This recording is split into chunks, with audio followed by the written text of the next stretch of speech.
Yesterday, the 14th of February 2026, RedReVenge, arguably the most prominent figure in the Spirit Island community, was rightfully banned from the Spirit Island Discord. This came off the back of various actions and comments he made online, details of which I will not get into in this video. It will be known to some that I have become friends with Red over time. Given that I myself have a Spirit Island platform and try to lead by example in all walks of life, it was important for me to speak up. A Discord user mentioned that the community has silently condoned his actions in the past. I will not allow myself to do so now. This will not be a political commentary. The issues at play are far too complex to distill into a few short minutes. But I will state clearly that I share few political beliefs with Red, particularly those being challenged in recent days. I am vehemently against Donald Trump, his leadership and administration, and the MAGA extremists who have emerged as his followers over the years.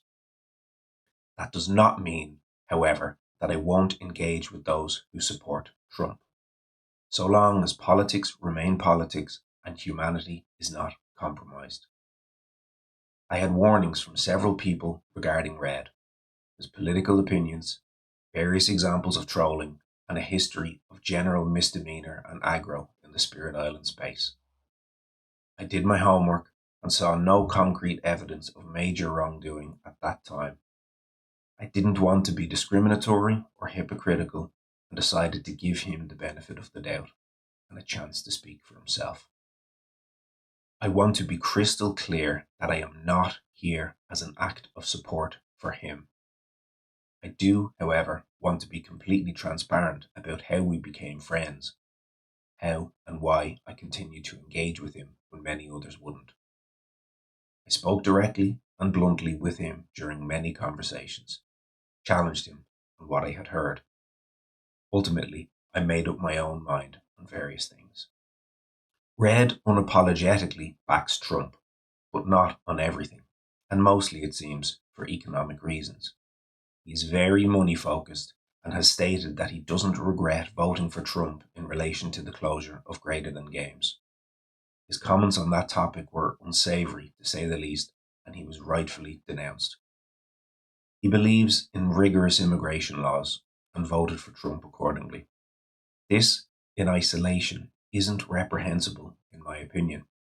However, the line between robust immigration policy and supporting the actions of the current iteration of ICE in the US is extremely thin. There is no question he has way overstepped that line. Red is unquestionably conservative, but backs many left-wing movements which people won't be aware of. We've spoken about those quite extensively. He is not MAGA, nor a MAGA sympathizer. As far as I can tell, he holds no extreme right-wing, alt-right, or fascist beliefs. He is not racist, nor anti-LGBTQ. I do not believe he is intolerant of marginalized groups. All told, his political views do not make him a bad person in my mind. However, several things are also clear. He is a massive troll. That is to say, he gains pleasure from taunting and upsetting others. He does not see these inflammatory behaviors as harassment. I find this problematic. He is very seriously lacking in empathy. I find this problematic. He cares far too much about being right and will hold firm to that at the expense of others. I find this problematic. His recent comments, in particular, were wildly unacceptable to the point of abhorrent. I have spoken to him extensively over recent days and told him all of these things in no uncertain terms. I believe it's important to engage with hate, or in this case, what might appear to be hate, in the name of education and reform. I urged him to provide transparency, to clarify his actual beliefs, and apologize if he felt remorse.